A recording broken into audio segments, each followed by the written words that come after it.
할렐루야. 우리 옆에 사람과 잠깐 말하겠습니다. 이 가을엔 전도합시다. 시작. 다시 한번 하겠습니다. 꼭 합시다. 전도하실 것입니까? 아멘 하셨습니다.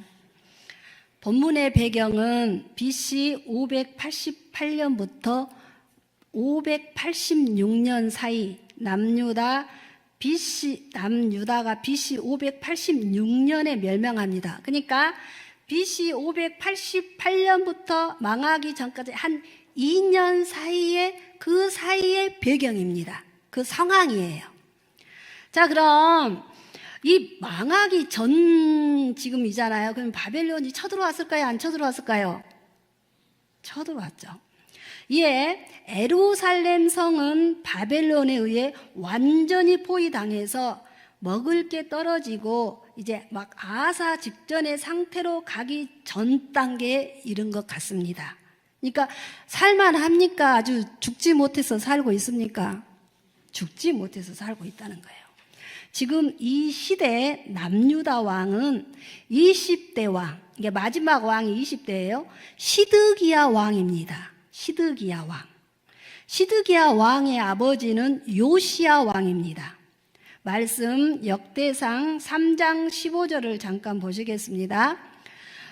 역대상 3장 15절에 보면 요시야의 아들들이 나옵니다. 맏아들은 요하난, 둘째 아들은 여호야김, 셋째 아들은 시드기야. 20대 왕이 누구다고요? 그러면 요시야의 몇째 아들입니까? 셋째 아들입니다. 넷째 아들은 살룸인데 이 살룸은 여호아하스입니다. 그러니까 이제 잘 들어보세요. 요시야 왕이 죽고 여호아하스가 왕이 됩니다. 그럼 몇째 아들이 됐어요? 넷째 아들이 됐죠. 넷째 아들이 여호아하스가 왕이 되지만 여호아하스는 반애굽파였던 것 같아요. 그래서 애굽왕 바론 느고가 여호아하스를 패하고 둘째 아들 여호야김이 왕이 됩니다. 몇째 아들이 된다고요? 왜 이렇게 하냐면 전 나이가 드셔도 머리를 굴러야 된다고 하더라고요. 그래서 제가 악착같이 이게 적어갖고 왔습니다. 그래서 금방 잊어먹어도 이렇게 머리가 그때만큼은 약간 돌아가니까. 그래서 그렇습니다. 바벨론 왕 느부갓셋날이 올라오는데 여호야김이 3년을 섬깁니다. 그 다음에 이 바벨론 왕을 배반해요. 그 후 여호야김은 느부갓네살에 의해서 바벨론으로 잡혀가요. 그 후에 여호야김의 아들 여호야긴이 왕에 오릅니다. 그러니까 여호야긴은 요시야의 아들이에요? 손자예요? 손자죠, 손자. 자, 여호야긴도 바벨론 포로로 끌려가고 이제 삼촌인 시드기야는 요시야의 몇째 아들이죠? 네, 셋째 아들. 네, 셋째 아들이 남유다 마지막 왕으로 등극합니다. 이 시드기야가 왕의 자격이 있는 것 같아요? 없는 것 같아요? 별로 없는 것 같은데 어쩌다 보니까 되었죠. 예, 자격이 중요한 것 같아요. 시드기야를 왕으로 세운 바벨론 왕 느부갓네살은 시드기야에게 충성을 맹세하고 속국의 왕으로 봉신을 삼습니다. 자, 이때 바벨론은 온 이 많은 나라를 장악하고 있었기 때문에 속국의 왕들, 봉신들이 많았을까요? 적었을까요? 많죠. 그래서 다 지금 바벨론에게 맹충성을 하고 있는데 이 시드기야가 제일 처음에는 바벨론에게 충성을 해요. 그러나 바벨론을 배반하고 친애굽파로 돌아섭니다. 그러니까 그 시대의 최강은 애굽이 아니고 바벨론이었습니다. 이 바벨론 왕 느부갓네살 왕이 가만 보고 두겠습니까? 가만두지 않겠습니까? 가만두지 않죠. 이 배신자하고 지금 예루살렘 성을 완전히 포위하니까 뭐 먹을 것도 들어오지 못하고 나가도 들어오도 못하게 하니까 예루살렘 지금 성 안은 아사 직전까지 가는 그런 상황에 지금 놓여 있다는 것입니다. 그럼 이 나라의 왕 시드기야는 지금 어떤 상황이고 어떤 심정일까요? 풍전등화 같은 상태가 된 것입니다. 그러니까 에레미야 선지자가 지금까지 무슨 말씀을 전했어요? 바벨론에게 항복하라! 이 말씀 전했잖아요. 바벨론에게 항복하라! 시드기야 왕국 신하들 중에는 반바벨론파가 많았다고 해요. 반바벨론파가. 근데 항상 언제 어딜 가나 파가 문제예요. 파. 그렇죠? 우리나라도 역사를 보면 막 당파, 이 당파, 저 당파, 당파 때문에 그렇죠? 자기에게 좀 우리 개인을 좀 볼까요? 자기 좀 잘해주면 어때요? 좀 친하면 어때요? 뭐 내가 그 사람 대변인이 됩니다. 그렇죠? 여러분 친하지 말란 말이 아닙니다. 우리 믿는 사람은 분별하시면서 아무리 사적으로 친하고 도움 주고 도움 받는 일이 있더라도 말씀이 중심이 되시고 파를 형성하시면 안 되고 또 그런 파들은 진짜 할 일을 못합니다. 자, 보시겠습니다. 지금 나라가 풍전등화에 놓였는데 하나님 말씀이 먼저가 아니라 이 시드기야 왕은 원래 하나님 보시기에 악한 왕이었지만 반바벨론파 눈치도 봐야 되고 눈치 보다 보니까 어떻게 자기도 한 짝이 되어 버린 것이에요. 이 파가 이래서 무서워요. 한 짝이 같은 짝이 되어 버린 거예요. 자, 그럼 본문을 보시겠습니다. 예레미야 21장 1절 2절입니다. 자, 여러분은 본문 보시고 저는 말씀드릴게요. 이렇게 나라가 어려우니까 시드기야 머릿속에 한 가지 생각이 떠오른다는 것입니다. 뭐냐? 여러분이 어려움에 처하면 어때요? 이 방법도 써보고 저 방법도 써보고 내가 할 수 있는 방법은 싹 써봅니다. 그렇죠? 잠을 안 자고 막 생각을 해요. 그렇지 않습니까? 그 중에 하나가 시드기야가 에레미야에게 하나님께 기도해 보라고 해야겠다. 혹시 하나님이 기적을 베풀어서 바벨론이 떠날 수도 있으니까. 혹시라는 단어가 나옵니다. 혹시. 자, 우리 마가복음 9장 22절을 한번 보겠습니다. 그 말씀에 보면요. 무엇을 하실 수 있거든 이럽니다. 그러니까 혹시 무엇을 할 수 있을까? 이런 마음에 보내는 거예요. 그러니까 되면 좋고 안 되면 말고 이건 하나님을 믿는 겁니까? 안 믿는 겁니까? 안 믿는 겁니다. 자, 시드기야 왕의 태도를 보겠습니다. 밧솔과 스바냐를 에레미야에게 보냅니다. 시드기야는 자기 조상인 히스기야 왕 때 아수르 왕 사네립이 쳐들어왔을 때 히스기야 왕은 그 편지를 가지고 성전에 올라가서 여호와 앞에 펴놓고 기도를 합니다. 어떻게 됩니까? 여호와의 사자가 아수르 군대 18만 5천 명을 다 죽여버립니다. 이것을 시드기야가 알고 있었어요. 그렇다면 시드기야는 어떤 태도를 취해야 될까요? 지금 자기 발등에 불이 떨어졌잖아요. 자신이 가서 에레미야와 함께 성전에 올라가서 기도해야 되잖아요. 그렇지 않습니까? 시드기야는 하나님을 깊이 신뢰하지를 않았어요.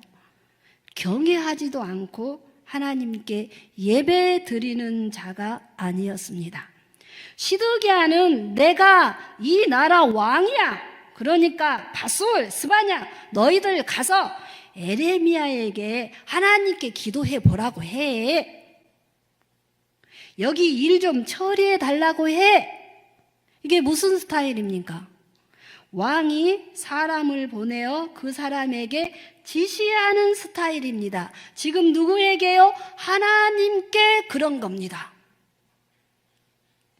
지금 시드기야는 착각을 하고 있는 거고요. 자기가 여전히 이 나라 왕이고 자기가 이 나라 백성을 놓아야 되는데 놓지를 않는 것입니다. 이것은 하나님이 자신의 뜻을 받침해 줘야 된다는 이 본 마음 자체가 삐뚤어졌다는 것입니다. 하나님께서는 분명히 바벨론에게 항복해서 이스라엘 백성들이 바벨론 포로로 끌려가서 거기서 하나님에 의해서 이끌어 나와야 된다 하는데 시드기야는 자기가 놓지를 않습니다. 여러분 자신이 놓지 않는 게 있습니까? 야곱도요. 베냐민을 낳아야 되는데 안 낳아서 하나님이 어쩝니까? 독해 만드십니다. 베냐민을 내 낳아라 하십니다. 이 시드기야도 놓지를 않아요. 여러분, 하나님께 놓지 않은 거 있습니까? 하나님 내 낳아라 그럼요. 내 낳아라. 시드기야는요. 내가 왕이야. 그러니까 내가 할 거야. 이건 왕인 것을 행세하려고 포기를 안 하고 그 아쉬운 마음이 또 있어요. 그걸 절대 놓지 않았다는 겁니다. 성도 여러분, 내 안에는 그런 게 있을까요? 없을까요? 나가 나는 무엇인데 내가 행세를 하려고 하고 포기도 안 되고 아쉬운 마음에 그걸 놓지 못하시는 게 있습니까? 하나님께서는요, 에레미야 21장 9절에 분명히 말씀하십니다.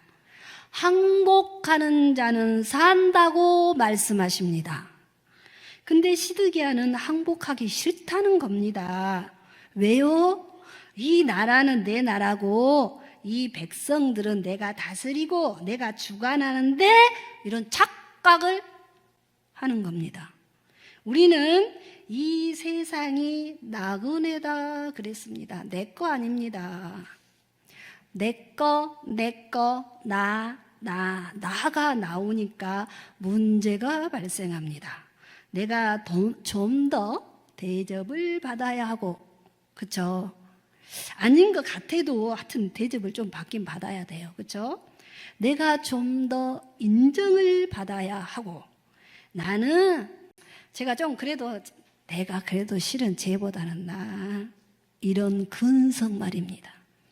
봉사를 하면서도 인정을 받아야 하고 이런 착각을 없애버리시기를 바랍니다. 또 시드기야 말고 착각한 사람들이 있었어요. 예루살렘 성 안에 있던 사람들입니다. 이 예루살렘 성은 그 사람들이 무슨 착각을 하냐면 이 예루살렘 성은 하나님이 지키시는 성이야. 우리들은 선민이야, 선민. 그쵸? 때문에 아무도 못 쳐들어와. 이런 착각을 하고 있다는 거예요. 또 무슨 착각을 하냐? 예루살렘에서 끌려가지 않고 남아있는 사람들은 자기들이 뭘 잘해서 안 끌려가고 남아있는 줄로 알아요. 큰 착각을 하는 거죠. 뭘 잘해서 안 끌려가는 줄 알아요. 그 반대였습니다. 끌려간 사람들이 오히려 남은 자가 되어 하나님께서 다시 돌아오는 자가 되게 하고 남아있는 사람들에게는요, 하나님께서 말씀하십니다. 21장 13절입니다. 내가 너 대적이다 그래요. 누가 대적? 하나님께서 내가 너 대적이다 그럽니다. 바벨론이 너 대적이 아니야. 너 그렇게 오만하고 교만하고 나한테 벗어나서 너 뜻대로 너 주관대로 험한 것, 헛된 것, 거짓된 것 붙잡고 있는 너희여, 내가 너희의 대적이다. 이렇게 말씀하세요. 21장 8절에서 9절 보겠습니다. 21장 8절 9절 보겠습니다. 자, 8절 보시면요. 내가 너희 앞에 생명길과 사망길을 두었다 말씀하세요. 여러분, 생명길로 가시고 싶으세요? 사망길로 가시고 싶으세요? 생명길이죠. 하나님께서는 생명길은 항복이다 하시고, 생명길은 뭐다고요? 항복. 하나님께 항복해야 됩니다. 항복이다 하시고, 사망길은 성읍에 남아 저항하면 죽게 될 것이다 말씀하십니다. 어떻게 죽게 될 것이냐고요? 그래, 너희 성 안에 남아 있냐? 내가 전염병을 보낼 것이다. 그래? 그래서 어찌어찌해서 빠져나왔어? 그래, 칼이 너가 죽을 때까지 쫓아가서 죽여버릴 거다 그래요. 그렇지 않습니까? 제가 한 것입니까? 성경 말씀에 나왔습니다. 우리가 외적으로 볼 때는 이 성읍에 남아서 저항하는 게 맞는 것 같아요. 우리나라에 다른 나라가 쳐들어왔으면 끝까지 저항하여 싸운 게 맞잖아요. 그렇죠? 외적으로 보면. 그래서 우리 믿는 사람은요, 항상 깨어서 기도해야 돼요. 10월에 뭐다 그랬죠? 뭐 하자 그랬죠? 기도하자 그랬잖아요. 그래서 그 분별을 해야 되니까 우리는 항상 깨어서 기도하고, 말씀이 우리 귀에 들려져서 그 말씀이 우리 삶의 구속사로 해석이 되어져야 합니다. 다시 한번 하겠습니다. 이제 소리 지르지 않겠습니다. 소리 지른다 그래서. 믿는 우리는 그 분별해야 되잖아요. 항상 깨어서 기도를 하시고요. 말씀이 우리 귀에 들려져야 돼요. 말씀이. 그러니까 예배 시간에 정신을 차려야 돼요? 안 차려야 돼요? 말씀이 들려야 됩니다. 들려져야 돼요. 그 기도하고 오셔야 돼요. 우리 자녀들에게 말씀이 들려지게 해달라고 하셔야 됩니다.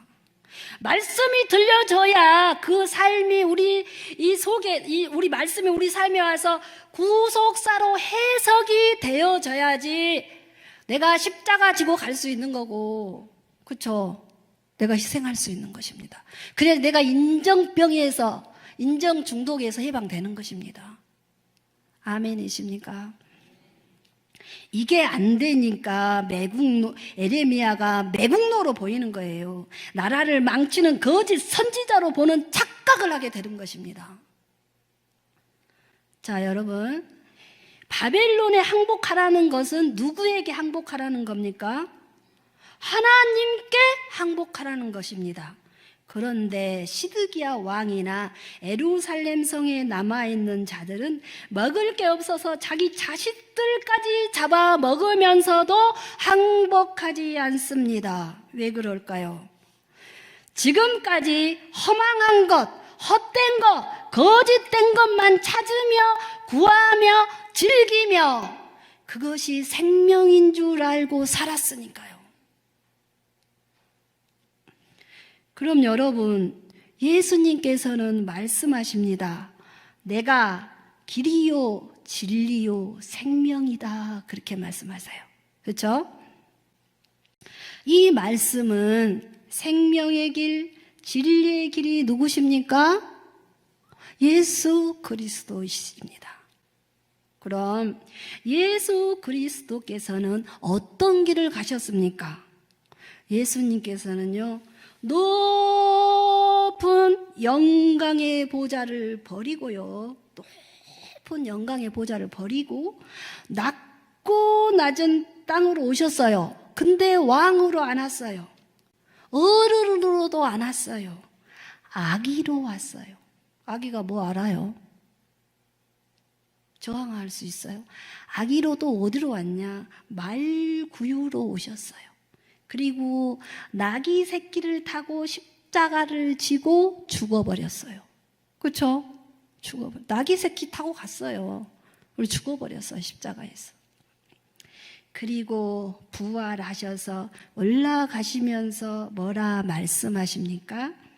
우리 마태복음 28장 19절 한번 읽어보겠습니다. 시작.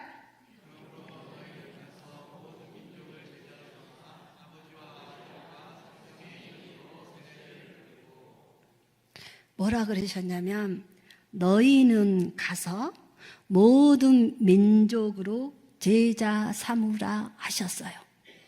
너는 가서 모든 민족으로 제자 삼으라 분명히 말씀하셨어요. 또 마가복음 16장 15절입니다. 우리 같이 읽겠습니다. 시작.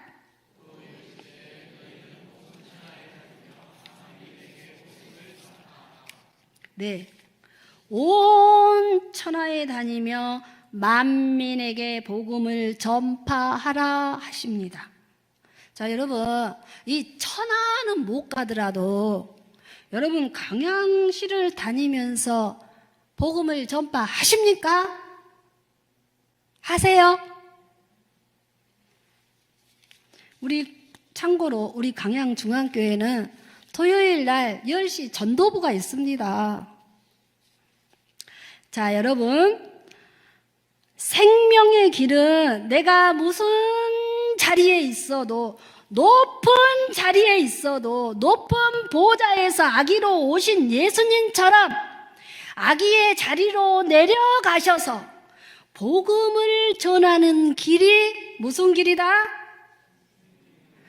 무슨 길이다? 높은 보좌에서 아기로 오신 예수님처럼 나도 아기의 자리로 내려가서 복음을 전하는 길이 생명의 길입니다. 공동묘지 가면요, 다 죽은 이유가 있어요. 이유 없는 공동묘지 없습니다.